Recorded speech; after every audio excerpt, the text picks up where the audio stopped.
현직 대통령에 대한 사상 첫 체포, 이제 초읽기에 들어갔습니다. 경찰이 조금 전 지지자들을 강제 해산하고 대통령 관저로 가는 길을 확보했습니다. 하지만 마지막 순간까지 되레 불법 경찰 체포하라고 외친 이 극우 극렬 지지층들은 또다시 몰려들 가능성이 큽니다. 그런데 사실 이들에게 SOS를 친 건 바로 윤석열 대통령입니다. 어젯밤 집회장으로 직접 서명을 한 편지를 보내더니 오늘 아침엔 대통령의 변호사가 나서서 대통령 체포팀이 오면 시민들이 오히려 그 체포팀을 체포해도 된다는 황당한 주장까지 발표했습니다. 선동과 궤변으로 지지자들을 사실상 사병화해서 정당한 법 집행을 막겠다는 건데 전직 검찰총장이자 현직 대통령이 이래도 되는 건지 의문이 듭니다. 먼저 오늘 하루 혼돈 그 자체였던 관저 앞 상황부터 연지환 기자가 밀착 취재했습니다. 해산 명령이 떨어지고 해산 명령이 떨어지고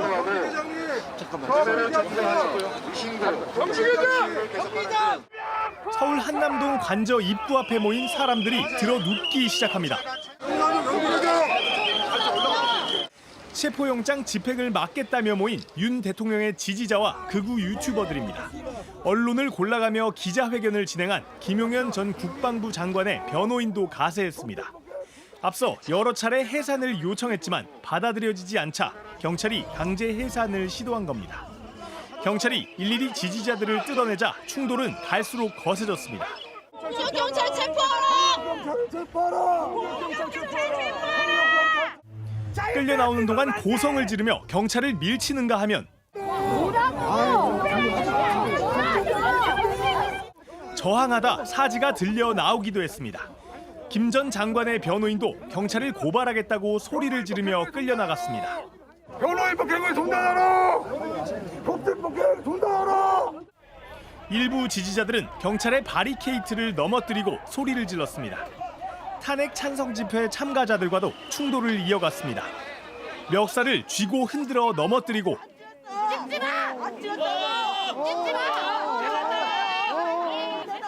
거칠게 손을 내밀고 몸통을 들이받으며 피켓을 빼앗았습니다. 당신 뭐야? 당신 뭐야? 내놓으세요. 체포영장을 발부받은 고위공직자 범죄수사처 공수처는 하루 종일 분주했습니다. 오동훈 공수처장이 오전에 출근한 뒤 청사에 주차된 승합차에 시동이 걸릴 때마다 현장엔 긴장감이 흘렀습니다. 서류를 든 수사관과 수사 차량이 오가자 체포영장 집행이 임박한 게 아니냐는 얘기도 나왔지만 아직까지 영장은 집행되지 않았습니다. JTBC 연지환입니다. 오늘 관저 앞에서 이런 난리가 벌어진 건 윤석열 대통령 탓이었습니다. 법원이 발부한 체포영장마저 거부하며 법치를 무너뜨린 것도 모자라 자신을 지키기 위해 지지자들에게까지 불법을 무릅쓰도록 사실상 선동한 겁니다. 특히 윤 대통령의 변호사는 경찰이 영장 집행에 나서는 건 불법이니 시민들이 경찰을 체포할 수 있다는 황당한 주장으로 지지자들을 부추기기까지 했습니다. 김혜리 기자입니다. 윤석열 대통령의 변호인인 윤갑근 변호사는 오늘 오전 입장문을 내고 공수처가 체포영장을 집행할 때 기동대 지원을 받는 건 위법 행위라고 주장했습니다.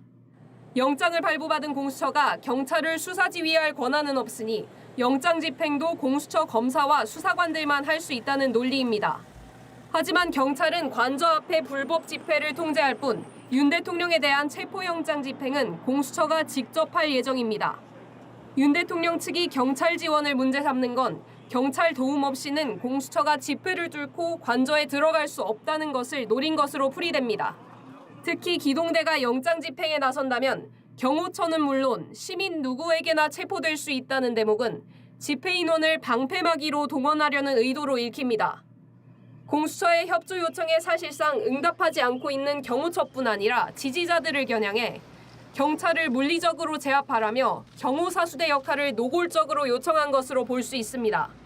현직 대통령이 지지자들을 앞세워 적법한 영장 집행을 막아서려는 전무후무한 대응책을 택한 것입니다. JTBC 김혜리입니다. 윤석열 대통령에 대한 체포영장이 발부된 지 사흘째에 접어들었습니다만 아직 집행은 이뤄지지 않고 있습니다.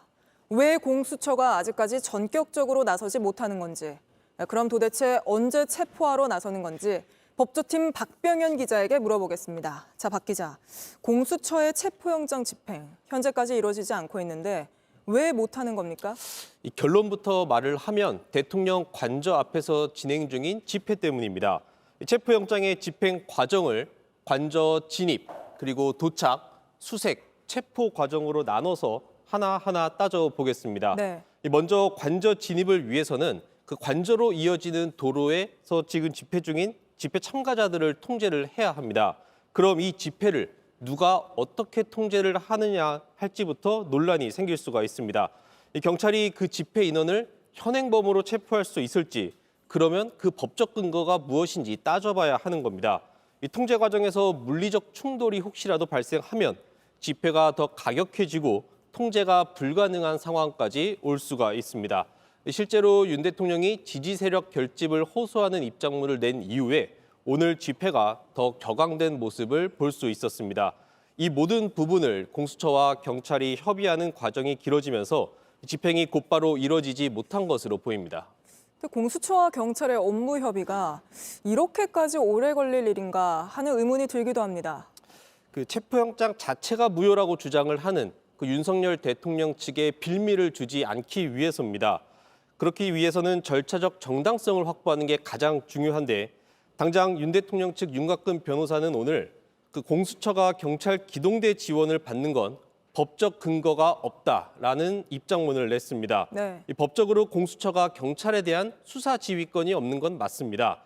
체포영장 집행 과정에서 이 법적 빌미를 주면 안 되는 공수처의 입장에선 경찰을 지휘하는 모양새를 보이면 안 되는 겁니다. 따라서 관저 앞 질서 유지를 담당하는 경찰과 체포영장을 집행하는 공수처가 물리적 충돌이나 불상사 없이 영장이 집행될 수 있도록 어떻게 업무 협조를 할 것인지 법적으로 문제 소지가 없도록 정밀하게 조율할 필요성이 있던 겁니다. 결국 집회가 가장 큰 걸림돌로 작용한 건데 이 집회를 뚫고 넘어간다 하더라도 경호처가 또 남아 있잖아요. 맞습니다. 만약에 그 골목길을 통과해서 관저 앞에 도착을 해도 문제가 남아 있습니다. 오동훈 공수처장은 경호처를 향해서 바리케이트를 설치하거나 철문을 잠그는 행위 자체가 공무집행 방해에 해당한다고 말한 적이 있습니다. 하지만 실제로 공무집행 방해를 적용할 수 있는지는 따져봐야 합니다. 공무집행 방해가 되기 위해선 폭행과 협박이 있어야 합니다. 만약 경호처가 끝까지 문을 안 열고 버틴다면 공수처가 어떻게 대응할지에 대해서도 계획을 세워야 하는 겁니다. 지금 여러 법 해석이 나오고 있는데 상식적으로 법을 해석하면 될 것 같은데 사실 우리 법이 현직 대통령이 내란 혐의를 받고 체포영장까지 발부됐는데도 관저에서 나오지 않는 이런 상황을 검토한 적이 없기 때문에 여러 변수들이 있는 듯합니다. 만약 공수처가 집행 인원들이 관저 안까지 들어갔는데도 그 이후에는 그러면 체포를 바로 할 수 있는 겁니까? 어떻게 보입니까? 공수처가 체포영장과 함께 수색영장도 발부를 받았습니다. 하지만 이 부분도 대통령 측에서 여전히 문제 제기를 할 수가 있습니다. 그렇습니까? 법원은 피의자 윤석열 그 개인을 체포하기 위한 목적으로 보안시설의 수색을 허가한 건데 윤 대통령을 관저 내에서 찾기 위해선 수색이 불가피합니다. 하지만 관저 내부와 내부 상황을 모르는 공수처가 관저 곳곳을 수색하다가 윤 대통령 측이 국가 안보를 해쳤다는 논리로 공수처를 공격할 수 있습니다. 결국 이런저런 가능성을 염두에 두고 대비하기 위한 준비가 길어졌다, 이렇게 볼 수 있겠습니다. 갑작스러운 입장문을 통해 지지 세력을 자극한 검찰총장 출신의 대통령, 이 모든 법적 문제를 모를 리 없습니다. 의도적인 시간 끌기란 비판에 더해서 국민을 갈라치게 한다는 비판을 피할 수 없습니다. 알겠습니다. 박병현 기자에게는 여기까지 물어보고요. 경호처가 어떻게 나올지를 좀 알아보겠습니다. 윤석열 대통령은 직무가 정지된 상태지만 여전히 모든 국민을 대표하는 대통령 신분입니다. 그런데 윤 대통령은 편지에 국민 여러분이라고 쓰지 않고 애국 시민 여러분이라고 썼습니다.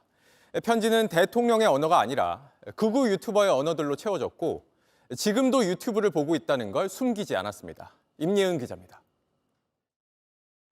내란 피의자로 출석하라는 공수처 요구도 탄핵 심판을 알리는 헌재 송달도 거부했던 윤석열 대통령. 그러나 실시간으로 유튜브 중계를 보며 관저 앞에 모인 탄핵 반대 집회 참가자들에겐 A4 용지 한 장을 가득 채워 편지를 썼습니다. 정당하다! 윤 대통령은 이들을 자유와 민주주의를 사랑하는 애국 시민이라 표현했습니다. 애국 시민이라는 단어, 박근혜 전 대통령 탄핵 때부터 극우 인사들이 즐겨 쓴 표현입니다. 반드시 태극기를 든 우리 애국 시민들이 헌법의 힘으로 규탄하고 무력화시키고 움직여야 한다. 12.3 내란 사태 이후엔 한남동 관저 앞에서 다시 등장했습니다. 더 많은 애국 시민분들이 현장 가운데 나와주시면 좋겠다라고 말씀을 드립니다. 편지글 곳곳엔 또 다른 극우 용어들이 등장합니다.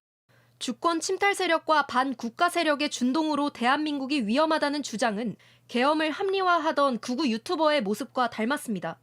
종북 주사파 반국가 세력의 준동에 의한 사실상의 내란 사태를 수습하기 위한 비상계엄을 발동했지만 누가 국정 운영권을 한동훈에게 줬냐고.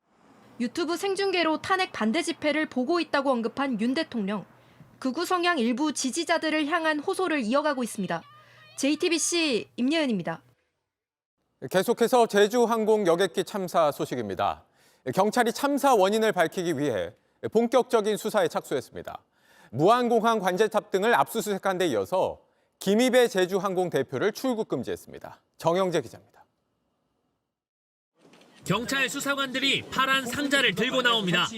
179명이 숨진 참사 원인을 밝히기 위해 첫 강제 수사에 들어간 겁니다. 콘크리트 둔덕 설치한 거 관련해서 자료 확보하셨을까요? 한 말씀만 부탁드립니다. 경찰은 무안공항 관제탑과 제주항공 서울사무소 등 3곳을 압수수색했습니다. 피해를 키운 원인으로 꼽히는 콘크리트 둔덕이 규정에 맞게 만들어졌는지, 여객기 정비는 제대로 이루어졌는지 등을 살피려 하는 겁니다. 경찰은 사고 직전 관제탑과 마지막 교신에서 조류 충돌 경고가 적절히 이루어졌는지도 확인할 예정입니다. 경찰은 김입의 제주항공 대표 등 2명에 대한 출국 금지 조치도 내렸습니다. 또 희생자와 유가족을 모욕하는 글을 인터넷에 올린 4명을 입건하고 수사하고 있습니다. 내 가족들도 밤마다 울고 아빠가 왜 거기서 유튜버들한테 공격당하면서 버티고 있냐고. 최상목 대통령 권한대행은 유가족 명예를 훼손하는 사안에 대해 엄정한 법적 조치를 취해달라 지시했습니다. JTBC 정영재입니다. JTBC 뉴스를 시청해 주셔서 고맙습니다. 저희는 저녁 6시 50분 뉴스룸에서 뵙겠습니다.